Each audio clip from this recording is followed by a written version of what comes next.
Hello, I'm Richard Saunders.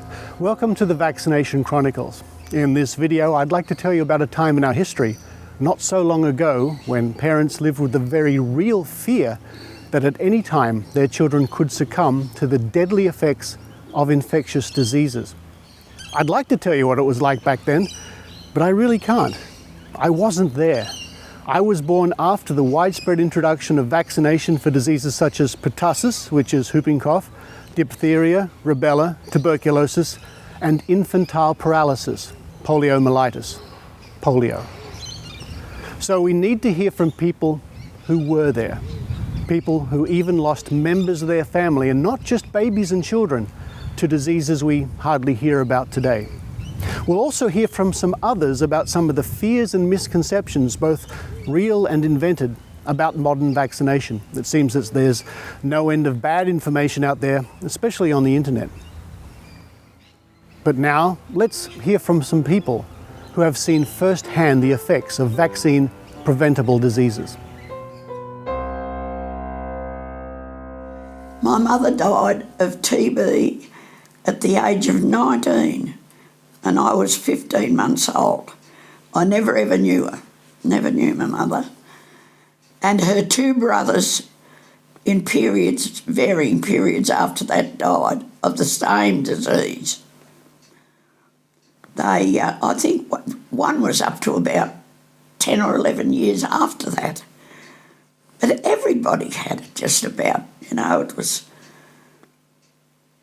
just like measles was to later, to the next generation. And, but they did, anyway, once you get rid of these things, you don't want to get them back. You want them to stay out, like smallpox and things like that we don't have anymore, but we did have them. This is early 50s, and I'm about 5 or 6. And I can remember sitting at the dining table, and there's a doctor talking to my father, who's standing up. And the doctor's telling my dad, my baby sister's got polio. And the look of horror on his face, and I can hear my mother sobbing in the bedroom, because this is the worst possible news. And I remember going up to the Townsville Hospital, the three of us, to go and visit my baby sister, and she's lying in a bed in a hospital ward, and it appeared to my child's brain there were dozens of kids, and this was a polio ward. This wasn't all the illnesses and accidents that were around. This was an entire ward devoted to children. As luck would have it, she was well cared for and she recovered. But I can remember going to school about the same time.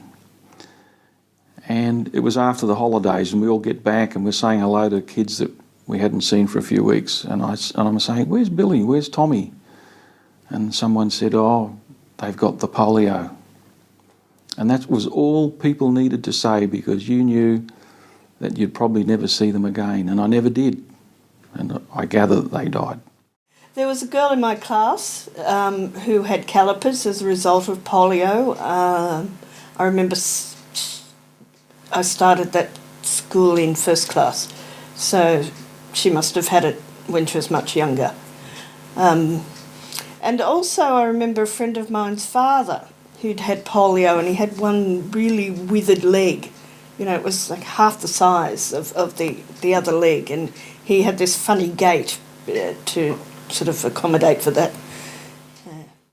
Well, when I was 11, that was 1951, I just felt very sick one day at school. I went home, and my mother did what all good mothers would do, put a child to bed. I had a very high fever and my back was aching. I was really very, very sick. The doctor was called, and I can remember the doctor checking out arms and legs bending, and also the doctor asked me to sit up, which was very painful, and to put my chin on my chest, and I couldn't do that. And immediately he said to my parents, she must go to hospital. It was the Wagga Base Hospital. It was 25 miles away, 40 kilometres away. And a spinal tap revealed that I had polio. This was absolutely horrifying because there hadn't been any cases of polio in my little town at all. There'd been one in the country, a young fellow aged 34, a farmer, and he died. And the whole town was reeling. And now here was Monica with polio. Where did I get it from? Nobody knows.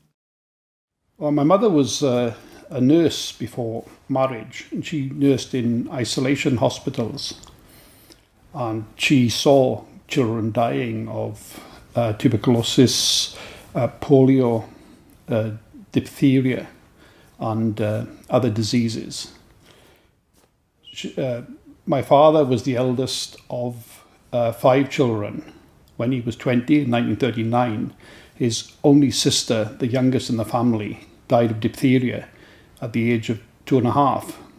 So I was brought up with stories of kids dying of diphtheria, those my mother had seen and of course my father's experience. I'm the oldest of 6 children. When the youngest was born, we had whooping cough. I remember my little baby sister gasping for breath, a little black surgical belt around her belly holding in her navel, which had become herniated as a result of the strain of the coughing. She was very seriously ill, and these days almost certainly would be hospitalised. But my mother having been an ex-nurse, they probably thought that she was as well looked after at home as otherwise. And I remember the whooping cough, and then the coughing, and then the vomiting. It must have been very hard for my mother, just having given birth to a child and having to look after six kids, 6 kids as well. A personal example from my own family is my cousin Philip. When he was young, he fell over, hurt his leg, came back to his parents and said, "I've got a sore leg." They panicked. Their first thought was polio. Took him to the doctor, no problem at all. All he'd done was hurt himself from falling over. 2 days later, his very best friend Frank, who lived 2 streets away, had the same experience. He fell over, sore leg, his parents took him to the doctor, polio. Frank died in 2012, he'd spent his life in a wheelchair. This was a very, very scary disease and people were very, very worried about it, with good cause. I remember when I was in Nimbin working as a medical student helping a doctor, and so I was just work experience, as part of the medical rotation, and in came 2 parents and this kid, 16-year-old kid. Obviously, from the way he was walking, he had polio. It was a very characteristic walk, quite different from a Parkinson's walk, from a stroke walk, quite obvious. And we looked at each other and we didn't say a single thing, the doctor and I. And then they went through the story about how they just come back from India. And then the doctor asked a few questions. And he said, and have you been vaccinated against polio? No. And he said, okay. And then he did a few tests. And then he said, look, it's pretty obvious to me that your child has polio. And the parents got so upset. They didn't want to believe. They started firstly being rational and saying things like, well, there's no such disease as polio. And then they started saying things like, well, polio doesn't exist anymore because we all live better. There is no infectious disease such as polio and you can't get it. And then they started kicking chairs a little bit and then stormed out. They did not want to live with the fact that by not vaccinating their kid against polio, they had then paralysed their kid in one leg by taking him to India. So at Wagga Base Hospital, there really was no treatment for a person with polio. I had a high fever and I was just put onto a flat bed, no pillow, and told to stay there. And I was too sick to go anywhere anyway. So I just stayed there and eventually I was moved out onto a veranda because more people needed to be inside. People who no longer had a fever were being moved onto verandas. I mean unenclosed verandas with just gauze and blind down.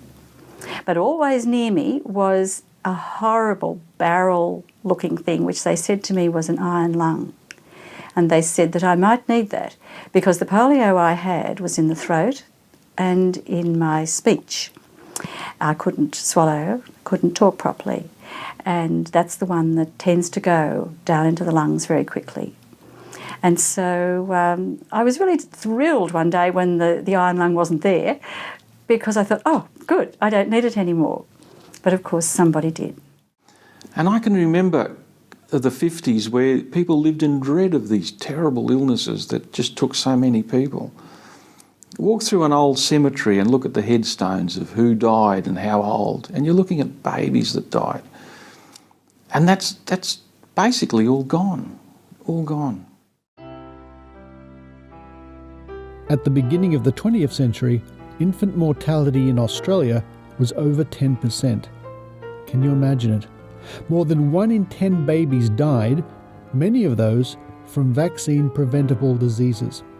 What would their parents have given to protect their children? Reports like these were commonplace in the newspapers of the time. It was sad, but no surprise to anyone. Over the course of the 20th century, important health measures were introduced that saw this mortality rate plummet. Chief amongst these was widespread vaccination. I'd like to read to you something I discovered while I was doing research for this documentary, and this comes from the Perth Daily News, dated April 1903. Coughing dislocates a neck. In certifying a child's death to the Southwark coroner, a medical man reports that the deceased had been under treatment for whooping cough. Death was due to a broken neck, and in the absence of any definable cause, the doctor was forced to the conclusion that the child dislocated its neck during a violent fit of coughing. I remember when I was in the first batch of kids in Wollongong to get vaccinated. We all got put on buses in primary school and then got shipped down to the Pioneer Hall, and then they stabbed all of us. And in my class there was a kid who had calipers, and there were 2 more kids in the school who had been hit by polio. Polio only gets about 0.5% of everybody that infects. So it infects a population, but only about 0.5% of them actually come down with the neurological symptoms. And these were the 3 kids from our school. And it was only years later that I realised that all the parents standing around had deliberately, as an act of the society, given up the chance to have them vaccinated and protected against polio so that we, their children, could get saved. What a generous bunch of parents they were. About a year after my sister came home, there was an announcement that a vaccine had been invented for polio.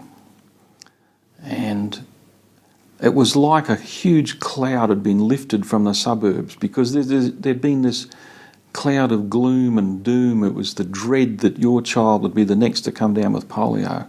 And at last there was hope. And very soon after, all of us kids were taken up to the school, and we were lined up on the verandas, about 100 of us, and we all got our jabs. And polio just disappeared. The gloom had lifted, and it wasn't even a subject for discussion anymore. And you saw the occasional child or adult with calipers and so on, but that's all there was. Polio just disappeared as if it was magic. But it wasn't magic. It was science at work. These days, the decision to vaccinate is not a hard one, but some people aren't convinced. In a way, vaccination has become a victim of its own success, with people wondering why. Why in this day and age, why would they vaccinate?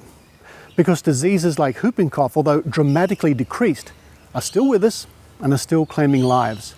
And yet there are people, especially in developed countries with low rates of infection, who are vehemently opposed to vaccination, claiming it's responsible for everything from autism to SIDS to even shaken baby syndrome. Unbelievably, some people deny vaccination has prevented any disease whatsoever. There's almost no data for significant damage caused by vaccines, any more than anyone having an injection of any sort. Most of those reactions to injections are caused by fainting. If your child's not vaccinated, it's fine so long as no one else comes to this country and brings a disease with them. If someone comes in from another country or the virus gets away some other way, then it's possible that an epidemic can occur. And of course, many of these illnesses, perhaps not all of them, but many of these illnesses are life-threatening. And if you have 15% of the infant population getting a disease like measles, you're going to have deaths. And there'll be a number of deaths. Measles is a life-threatening illness, and of course polio much more so, tetanus, diphtheria, whooping cough. Whooping cough, has quite a high mortality, and of course polio has a very high mortality and a very long morbidity. And so if we suddenly have 15% of our population susceptible to these illnesses, then of course all sorts of disasters can occur for the children. And so by not vaccinating your child, you not only put your own child at risk, but you put at risk the children who have also gone to the trouble of being vaccinated. Because some of them, because of their immune system or whatever, will actually be susceptible to the disease. One of the persistent myths about vaccines and the dangers of vaccines is that vaccination causes autism, or certain vaccines cause autism. There have been dozens of studies done that have shown no connection. What the connection is simply coincidence. Autism is detected at about the age when some of the earlier vaccines are given. It's not something you can usually detect early, but in some cases you can. There's just been a recent study done with an analysis of as many studies as you could find by an academic from Sydney University. And what he found was that when you put them all together and collected all the information, it just became stronger. There is no connection between vaccination and autism. So it can be detected early, but the normal time for detection, and it's just normally to do with the developmental stages of children, that they don't show the signs of autism until they're about sometimes like 2 or 3 years old. And that's when they start to get a lot of the vaccines. It's a myth, and it's a myth which should be stomped on and should stop being repeated. But there's people out there who are bitterly opposed to vaccination, and they have all sorts of reasons. They object to the science, they object to the socialisation of it. But the thing is, they don't know what it's like. I'm one of the last of the generation that saw these things right up close. I saw it in my father's face. I saw it in my mother's. I saw it in my school friends who wore calipers or I never saw again. It just doesn't happen today. Why are these people so bitterly opposed to vaccination? They don't know what they're talking about. They have all these reasons that just don't make sense. They're just rubbish. Get your child vaccinated. See a real doctor, not a crank. See a real doctor. Get their immunisation program. Get them up to date. Keep them up to date. And you won't see what I saw when I was 5 years old. The first thing to realise about vaccinations is that they were invented by human beings. They're not perfect. Nothing made by humans is perfect. But overwhelmingly, the odds are in your favour if you get vaccinated. I've got my kids vaccinated. I tell everybody to get their kids vaccinated. They're not perfect. You'll have a fever, maybe something else. But overwhelmingly, the odds are in your favour, simply because nothing made by humans is perfect. But the odds are in your favour. Get vaccinated. It's so important. Like just a little needle, and then their children, they've taken away all the worry against them getting these things. You think they might die. I remember two of my children having whooping cough together, and that was a very worrying time. If our grandmothers knew that there was a treatment or prevention for the diseases that their children died from, and we weren't accessing those, they would kick us from here into next week. The diseases we've been talking about can affect children for the rest of their lives. Even when all the symptoms are gone, part of the disease can linger in the body for decades, only to return later in life. A very nasty visitor from the past. Now, poliomyelitis, polio infantile paralysis, it's been called too, involves the muscles. It involves the paralysis of the muscles. And often these are the muscles of the lungs, the breathing apparatus in a person that's affected. So in order for a person to stay alive, it was necessary to put polio victims into an iron lung. And this forced the air into and out of a person. And for many, many people, lying on their back, flat on their back, looking at the world through a mirror, eating in there, was their life. Many people who went into iron lungs never ever came out of iron lungs. But many people did spend their entire life in there.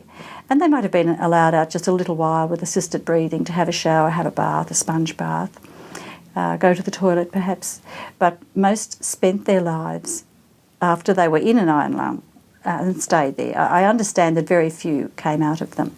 In some hospitals there were rooms full of iron lungs, helping people to breathe with that awful sound of compression and like a pump going to pump air into people and out of people. I think they've been refined in recent times. I don't know what they're used because there's just not the incidence of polio around. But it was certainly a horrific thing to see an iron lung waiting for you at the end of your bed. And this is what you may need. And I was very determined to get well, so I didn't need an iron lung. One of our latest vaccines, or newest vaccines, has been the herpes zoster virus vaccine, which is the herpes zoster is the virus that causes chickenpox and can recur later and come out as shingles, which is a rather nasty inflammation of the skin. So children or people who are infected with chickenpox, the chickenpox virus, after the illness is over, the chickenpox virus doesn't completely leave us. It hides in the roots of our nerves, in what's called the ganglia of the nerve. So you have a nerve which goes to your fingertips, or say to your chest, and that nerve arises in your spinal cord, and back near your spinal cord there's the nerve ganglion, and so the virus will retreat there until for some reason your immunity drops enough or something happens to you, there's some stressor, and the virus will then migrate along the nerve to where the nerve ends on your skin and burst through and attack your skin, causing blistering and pain and a nasty rash, and so you'll get a patch of blistered, burnt skin. Now, this can be very unpleasant anywhere, but it can sometimes occur on the face. If it occurs on the face, you can get scarring and disfigurement, and it can even sometimes affect the eye, and you can get herpes zoster in the eye, and you can cause loss of vision. Now, that can be quite a nasty late consequence of infant infection with, say, herpes zoster virus or chickenpox. Many people think, chickenpox is a benign illness. All my family had it in the 50s, 60s, 70s and 80s, and none of them had any problem. Well, mostly that's the case, but two things. One is that there is still the odd case of herpes zoster pneumonia, and children have died from herpes zoster lung infection when everyone thought they just had the ordinary old chickenpox. But then much later on, when those same infected people reach their 60s, 70s and 80s, they can burst out with a nasty dose of shingles. And it's hoped that the herpes zoster virus, by preventing chickenpox, preventing the actual seeding of these viruses into our nerves, that we won't be susceptible to those bouts of shingles in later life. When my son was 5 weeks old, he contracted viral meningitis, and I spent 5 sleepless nights in the hospital listening to him cry, and he was bright red, and you could just tell he was so afraid, and it was a really stressful time for me. He had a spinal tap. You don't want to have that happen to a tiny little baby. And to think that there are babies out there that might contract a vaccine preventable disease, it terrifies me. And that's why I vaccinate, because I want to protect my kids and I want to protect other people's kids. If there was a vaccine for viral meningitis, I would have given that to both of my kids, no question. It was just an awful thing to experience, and I really don't want to wish that on any other parent or any other child to go through that. You have an important decision to make whether to vaccinate or not, and that makes you very lucky. For the luxury of having this decision was not available to most of your ancestors, and is still not available to parents in many developing parts of the world. I hope you remember the stories from the people in this video I hope you'll never know the fear and the sorrow that was part of their lives. And I hope you'll never have to say, if only.